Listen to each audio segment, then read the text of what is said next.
Hi guys, what's up. This is your mentor Pintu Kumar Gupta. दिन की शुरुआत करते हैं एक नए वीडियो के साथ जो है क्लास 12 अकाउंटेंसी का वीडियो नंबर 43।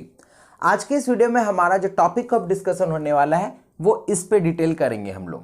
क्लियर है? हम लोगों ने प्रीवियस वीडियो में ये सारे टॉपिक को समझा था, बट आज इसे जानना है कि इससे रिलेटेड क्या क्या जर्नल एंट्रीज होते हैं और ये अकाउंट क्यों बनाई जाती है डिसोल्यूशन ऑफ पार्टनरशिप फर्म में। तो चलो टाइम को वेस्ट न करते हुए स्टार्ट करते हैं आज की class. Realisation account. Realisation account actual में होती क्या है, देखो इसके मीनिंग को समझो, पूरा कॉन्सेप्ट क्लियर हो जाएगा। रियलाइजेशन का मतलब है कोई भी चीज लेना, ठीक है। अब फर्म डिसॉल्व हो रही है तो हमें क्या करना होगा, फर्म के सारे एसेट्स को बेचना पड़ेगा और जो भी लाइबिलिटीज, एक्सटर्नल लाइबिलिटीज है, उन्हें हमें पे ऑफ करना पड़ेगा क्योंकि फर्म बंद हो रही है। तो सारा अकाउंट को क्लोज करना होगा अल्टीमेटली, परमानेंटली। क्लियर है? तो रियलाइजेशन को इसी पर्पस के लिए बनाया जाता है कि जो भी एसेट हो उसे एक्युमुलेट करके सोल्ड आउट या बोले तो डिस्पोज ऑफ करना और पेमेंट करना एक्सटर्नल लाइबिलिटीज और क्रेडिटर्स को।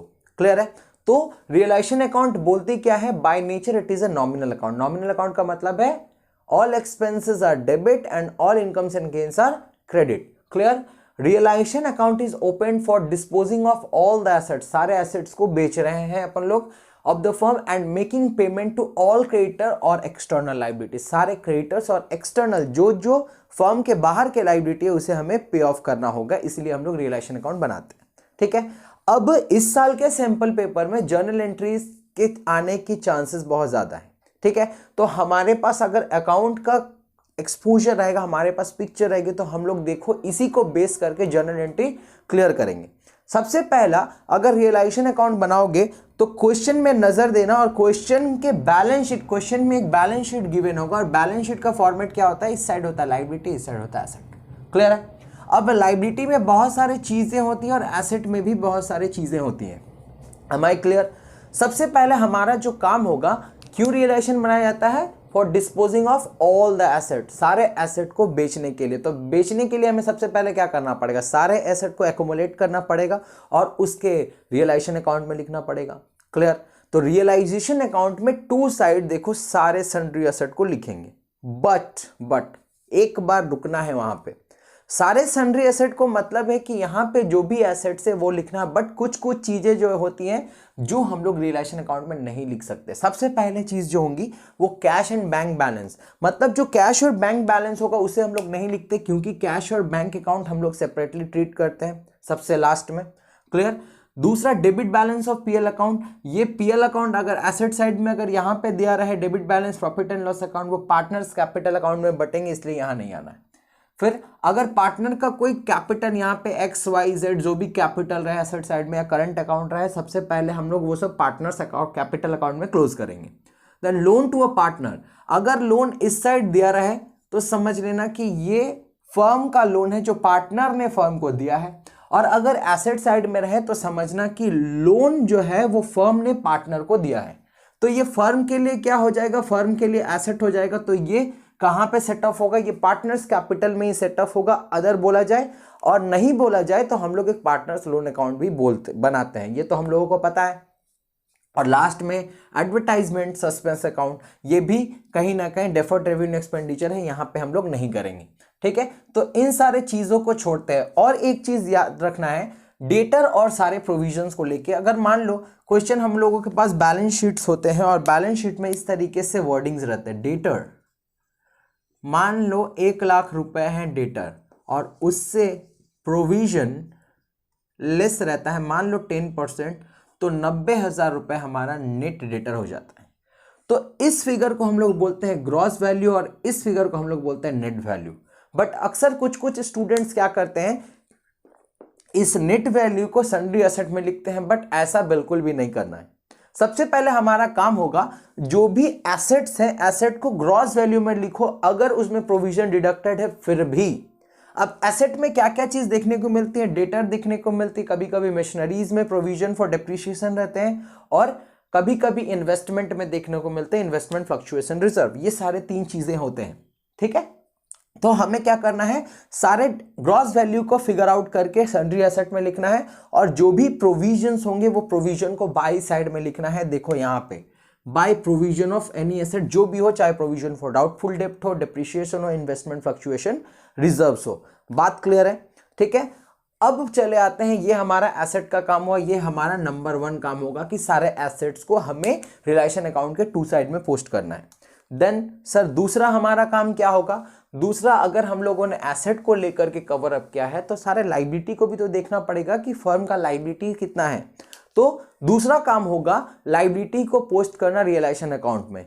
जर्नल एंट्री क्या होगा? Sundry liability account debit to realisation. देख लो, sundry liability account debit to realisation, इसमें भी कुछ कुछ चीजें हैं जो नहीं आती हैं, ऑल दो बैलेंस शीट के लाइबिलिटी में वो शो करती है।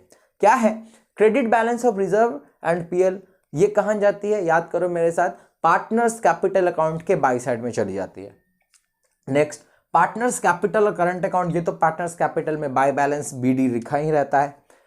लोन फ्रॉम पार्टनर्स, इन पे याद रखना है, लोन फ्रॉम पार्टनर्स मतलब अगर फर्म ने पार्टनर से लोन लेकर के रखा है तो सेपरेटली एक लोन अकाउंट ओपन होगा, ये मैंडेटरी है, आगे चल के हम लोग सीखेंगे। और जो यहाँ पे रेड मार्किंग है वर्कमैन कंपेंसेशन रिजर्व, यहाँ पे थोड़ा सा चीज याद रखने का है, आगे चल के हम लोग सीखेंगे। ठीक है, तो ये हो गया हमारा दूसरा काम। पहला काम हम लोगों ने एसेट को पोस्ट किया, सेकंड काम हम लोगों ने लाइबिलिटी को पोस्ट किया। क्लियर? देन नेक्स्ट होता है, अब क्या करना है सर? हम लोगों ने एसेट को पोस्ट कर लिया, लाइबिलिटी को पोस्ट कर दिया, अब क्या करना है? अब मेन काम स्टार्ट होना है रियलाइजेशन का। सारे एसेट को सोल्ड आउट करो, डिस्पोज ऑफ करो। तो एसेट को हम लोगों ने लिखा इधर, जब आप बेचोगे जस्ट उसका रिवर्स एंट्री, यहां पे हम लोग एसेट को लिखेंगे किस वैल्यू पे? जो एसेट में बुक वैल्यू है वो, मतलब बैलेंस शीट में बुक वैल्यू है वो। अब एसेट को बेच करके हम लोग इस साइड लिखेंगे बाय बैंक और कैश। जर्नल एंट्री क्या होंगी? Bank account debit to realisation. Journal entry देख लो, bank account debit to realisation. कोई भी एसेट्स रहे अगर सोल्ड ऑफ की जा रही हैं तो हमें क्या करना पड़ेगा? ये जर्नल एंट्री पोस्ट करनी होगी। यहां से देख करके क्लियर होगा? ठीक है। और अगर मान लो कोई अनरिकॉर्डेड एसेट है, अनरिकॉर्डेड एसेट में क्या होती है, बहुत सारी बात देखने को मिलती हैं कि कोई ऐसा एसेट है जो छूट गया है, तो उसे भी हम लोग अगर सोल्ड ऑफ करते हैं या बोले तो डिस्पोज ऑफ करते हैं तो उसे भी सेम एंट्री पास आउट करके क्लियर करेंगे। क्लियर? ठीक है। अब देखो, हमेशा एक क्वेश्चन उठता है कि सर गुडविल का कॉन्सेप्ट क्या है? तो देखो, अगर बैलेंस शीट में गुडविल रहे ना तो गुडविल को सिंपल एसेट ही ट्रीट करेंगे जैसे सारे एसेट को ट्रीट करते हैं। क्लियर है? उसका भी एक अपना रियलाइजेबल वैल्यू होगा, वो भी लिख देंगे। बात क्लियर है? इसमें कोई भी पार्टनर्स में आपस में कोई एडजस्टमेंट नहीं होगा, वो सिंपल एसेट ट्रीट की जाएंगी। ठीक। अब क्या करते हैं, हम लोगों ने एसेट को सोल्ड ऑफ किया, ये नंबर 3 वर्किंग। अब क्या करना है सर? एसेट को हम लोगों ने बेचा।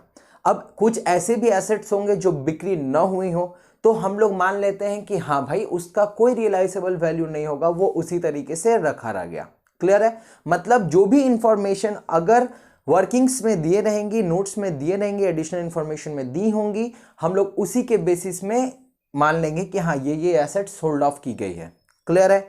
देन अब अपन लोग क्या करते हैं, सारे लाइबिलिटी को, जो भी एक्सटर्नल लाइबिलिटीज है उसे पे ऑफ करेंगे। तो अगर, सुनना ध्यान से मेरी बात, अगर एडिशनल इंफॉर्मेशन में लाइबिलिटी पे ऑफ की बात की जाएंगी तो जर्नल एंट्री क्या होगा? जर्नल एंट्री है realisation account debit to bank और कैश। देख लो, amount paid for discharging liability and amount paid for unrecorded liability. कुछ भी अगर अनरिकॉर्डेड लाइबिलिटी है उसे भी पेड ऑफ की जा रही है तो उसे हम लोग इस जर्नल एंट्री में पास आउट करेंगे। क्लियर? बट कॉन्सेप्ट ये है कि सर आपने एक्सटर्नल लाइबिलिटी तो बोल रहा है, बट ये है क्या? तो समझना, मान लो कि कोई ऐसा फर्म है जो ए, बी और सी चला रही है। ठीक है, ए, बी, सी चला रही है, XYZ चला रहा है, कुछ भी ले लो, ये तीनों का फर्म है। ठीक है, वो फर्म अब डिसॉल्व हो रही है, तो ये क्या एक्सटर्नल लाइबिलिटी है ना इंटरनल लाइबिलिटी है? और एक डिफरेंस, यहां मिसिस ए, मिसिस बी, मिसिस सी। अब बताओ डिफरेंस क्या है? ये किसका फर्म है सर? ये फर्म ABC या XYZ का फर्म है। अब उनके मिसेस, क्या वो बिजनेस मेंबर है? नहीं ना। क्या वो पार्टनर है? नहीं। मतलब एक्सटर्नल लाइबिलिटीज हो गई ये सारी चीजें, एक्सटर्नल लाइबिलिटी हो गई ये सारी चीजें। ठीक है, और क्रेडिटर, ये सारी चीजें तो हैं। तो अगर कुछ बोला जाए तो उस तरीके से हम लोग पेमेंट करके पेड ऑफ करेंगे। अदरवाइज अगर एक्सटर्नल लायबिलिटी के बारे में कोई भी इंफॉर्मेशन नहीं हो, ऑल्दो तुम्हारे पास यहाँ पे अगर लायबिलिटी दिख रही है तो तुम्हें मैंडेटरी है कि उसे पेड ऑफ करना ही होगा, चाहे एडिशनल इंफॉर्मेशन में रहे या ना रहे। बात क्लियर है? तो इस तरीके से हम लोग सबसे पहला काम करते हैं, एसेट बैलेंस शीट को देखना है।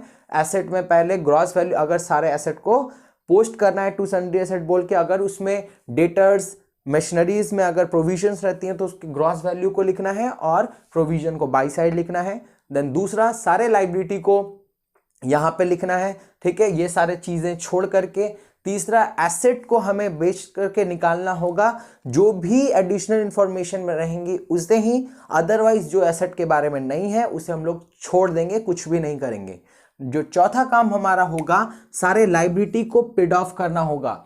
जो भी लायबिलिटीज यहाँ पे हैं जिसके बारे में एडिशनल इंफॉर्मेशन है वो तो होंगी ही होंगी, अदरवाइज जिसके बारे में इंफॉर्मेशन नहीं है फिर भी ये मैंडेटरी है कि हमें पेड ऑफ करना होगा। तो रियलाइजेशन अकाउंट यहाँ पे क्लोज नहीं होता है, इसके बाद अभी कोई बंद नहीं करेगा रियलाइजेशन अकाउंट, इसके बाद 2 एंट्रीज और है वो क्लियर करके हम लोग रियलाइजेशन अकाउंट क्लोज करेंगे। ये छोटू सा काम हम लोगों ने 1 2 3 4 स्टेप में सीखा। अब ये जो इतना सा और बचा हुआ वो क्लियर करेंगे, फिर हम लोग रियलाइजेशन अकाउंट को क्लोज करते हैं, ठीक है। तो देखो, अगर एसेट्स कुछ भी जो बच जाती है, या मान लो एसेट्स का कोई रियलाइजेबल वैल्यू हुआ नहीं, और मान लेते हैं कि अगर पार्टनर कुछ एसेट्स लेके चले जाते हैं अपने लिए, पर्सनल एक्सपेंसेस कोई भी हो, पर्सनल यूसेज हो, कुछ भी हो, पर्सनल है, ठीक है। तो पार्टनर अगर लेकर के चले जाते हैं तो उसे बाई साइड ही लिखेंगे। याद कराता हूं, अगर एसेट किसी भी तरीके से फर्म से चला जाए ना, चाहे बिक्री होकर चला जाए, चाहे पार्टनर लेकर चला जाए, लिखेंगे उसे बाई साइड ही। अगर फर्म बिक्री करती है तो बाय बैंक और कैश बोल के लिखना है, अदरवाइज पार्टनर ले जाए तो पार्टनर्स कैपिटल बोल के खत्म। क्लियर? ठीक उसके अपोजिट, अगर एसेट पार्टनर ले जाती है तो बाय पार्टनर्स कैपिटल लिखते हैं सर, बट अगर लायबिलिटी भी पार्टनर लेकर के चले जाए या लायबिलिटी पेड ऑफ लेकर के चला जाए, मतलब कोई पार्टनर अपने से लायबिलिटी को पे ऑफ कर देता है, तो क्या करेंगे? तो सीधी सी बात है सर, उसके अपोजिट टू पार्टनर्स कैपिटल बोल के देखो, liability taken over by the partner और any other expenses paid by him. अब यहां पे थोड़ा सा क्लियर करते हैं, एसेट अगर पार्टनर ले जाए बाई साइड, लायबिलिटी अगर टेकन ओवर कर ले कोई भी पार्टनर तो टू पार्टनर्स कैपिटल बोल के लिखेंगे रियलाइजेशन अकाउंट में। क्लियर? अब सर यहां एक टू बैंक है, यहां एक टू बैंक है, फर्क क्या है सर?